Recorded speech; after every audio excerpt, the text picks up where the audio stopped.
Hello, hello la communauté, j'espère que vous allez bien. Je vous retrouve pour...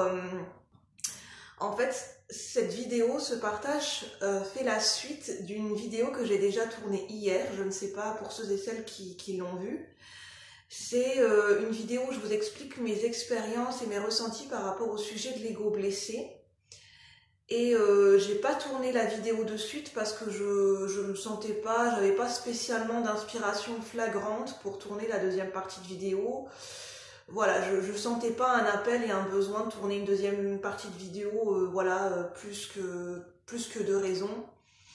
Donc je l'ai pas fait, et puis ce matin j'ai eu d'autres informations.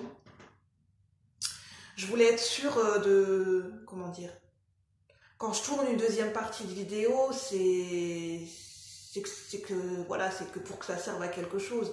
Si j'ai rien de spécial à dire, c'est sûr que je vais pas tourner une vidéo si j'ai rien de spécial à ajouter. Donc là, comme j'ai des informations supplémentaires, je vais pouvoir tourner une deuxième partie de vidéo. Déjà, j'espère que vous allez bien. Et c'est une vidéo intemporelle, hein, donc prenez uniquement aussi ce qui résonne. Prenez ce qui résonne avec votre situation. N'hésitez pas à laisser le reste de côté si ça ne résonne pas pour vous. Et qu'est-ce que j'allais dire ?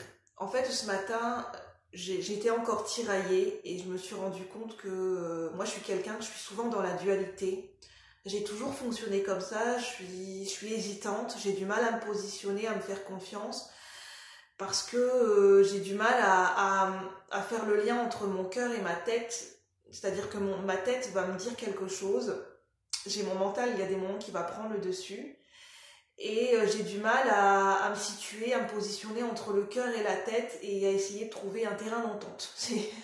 Pour moi, c'est extrêmement compliqué. C'est parce que je suis les deux, en fait. C'est ça, c'est pas paradoxal, mais en fait, je suis les deux. J'ai un côté très intellectuel, je suis quelqu'un de très mental, et autant je suis quelqu'un, je suis empathe, j'ai entendu ce mot, claire empathe, claire sentiente, médium claire sentiente, c'est-à-dire que j'ai des ressentis, je capte les énergies à travers mon corps, à travers mes ressentis, des fois c'est en télépathie, en clairaudience. J'ai des intuitions des fois, et ce qui se passe, c'est que des fois j'ai du mal à capter mon intuition, à faire la part des choses entre mon mental, et des fois de me dire, attends, est-ce que c'est ma peur qui parle ou est-ce que c'est mon intuition ? Est-ce que mon intuition elle est juste ? Est-ce que c'est vraiment mon intuition qui me parle ? Est-ce que je suis plutôt, ou est-ce que c'est parce que je suis dans la peur ? Donc il y a des moments, même souvent c'est extrêmement difficile parce que j'ai du mal à me positionner. J'ai du mal à y voir clair dans tout ça, ça fait tout un brouhaha dans ma tête, et à l'intérieur de moi, tout est mélangé. Et des fois, je me dis, je fais quoi avec tout ça, moi ? C'est bien gentil, mais il y a des énergies un peu éparpillées à l'intérieur de moi, et je fais quoi, moi, avec tout ça ? Elle est où, la vérité ? Est-ce qu'il y a vraiment une vérité fondamentale ? Non, il y a plusieurs paramètres à prendre en compte, je pense. Et en fait... je pense qu'on est capable d'apprendre à distinguer la voix de la peur et la voix de l'intuition. Je pense que la peur, elle sera plus tapageuse, sa voix, c'est son énergie. Elle aura envie de se faire montrer, elle aura envie qu'on l'écoute, donc elle va être tapageuse, elle va faire du bruit, elle va essayer de s'insinuer, elle va faire en sorte qu'on prête attention à elle, et sa résonance sera plus forte. Comme une caisse de résonance avec les instruments de musique, tout un orchestre, et en fait elle va faire en sorte de se faire montrer, de se faire entendre et de se faire voir. Ça va être l'accumulation, elle va être un bruit très tapageur. Pour moi, je pense que c'est ça aussi, comment on peut reconnaître l'énergie de la peur en nous, ou la voix de la peur. Je pense que l'intuition, c'est... parce qu'il y a des moments où j'ai du mal à la capter, l'intuition c'est plus subtil, c'est plus un murmure, c'est plus comme un effleurement.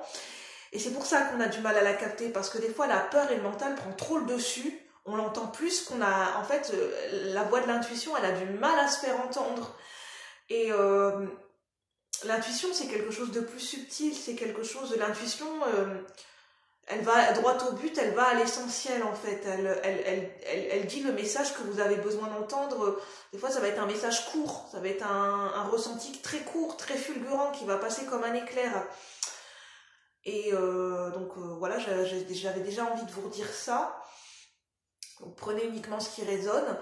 Et donc, qu'est-ce que j'allais dire?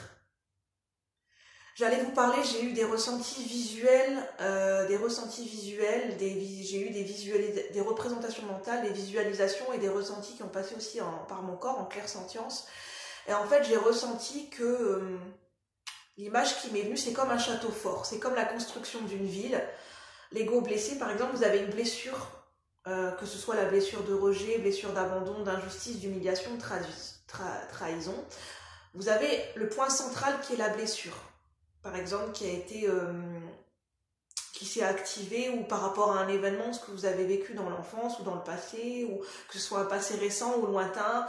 Pour ceux qui y croient, ça peut être aussi des vies antérieures, ça peut être lié à du karma, du transgénérationnel, donc prenez uniquement ce qui résonne. Ça, c'est pas l'important.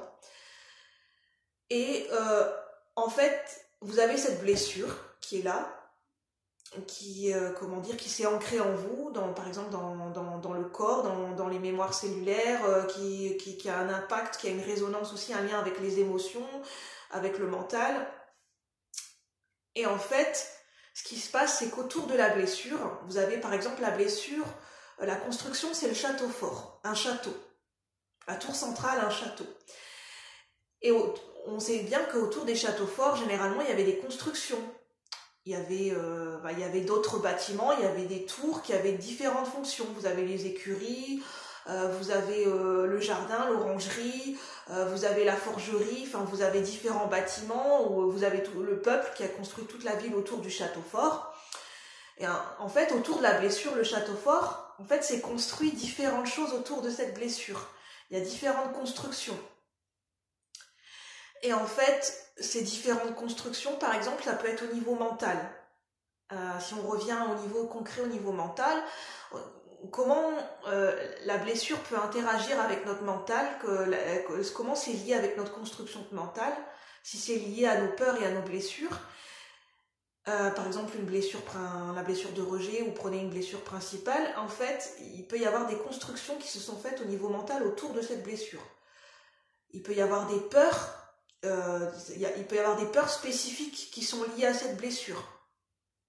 Par exemple, si c'est la blessure de trahison, vous avez déjà été trahi, vous êtes déjà senti trahi, ou que à un moment donné vous ne vous êtes pas écouté, sans jugement de valeur, c'est pour poser les faits, pour mieux comprendre ensemble. Par exemple, il y a des peurs qui vont être greffées autour de cette blessure. La peur d'être trahi, la peur de se trahir, la peur de faire confiance, la peur de se faire confiance, toutes les peurs qui peuvent être liées par exemple à la blessure de trahison. Il peut y en avoir plein des peurs, hein, et c'est unique et propre à chacun. Vous pouvez avoir des croyances, vous pouvez avoir bâti des croyances, des croyances par rapport à cette blessure. Des croyances, par exemple, je ne sais pas moi, par exemple, la blessure de trahison, c'est une croyance comme quoi on ne peut faire confiance à personne. Voilà, vaut mieux rester sur ses gardes, vaut mieux être méfiant, vaut mieux être sur la défensive, parce qu'on peut faire confiance à personne. J'imagine, enfin c'est très caricatural, hein, mais c'est vraiment, parce que des fois c'est inconscient, c'est ce qui peut se passer. Cette croyance limitante, voilà, j'ai été trahi une fois, j'ai cette blessure de trahison, j'ai ces peurs greffées autour, et cette croyance que je ne peux faire confiance à personne, et peut-être même pas à moi-même.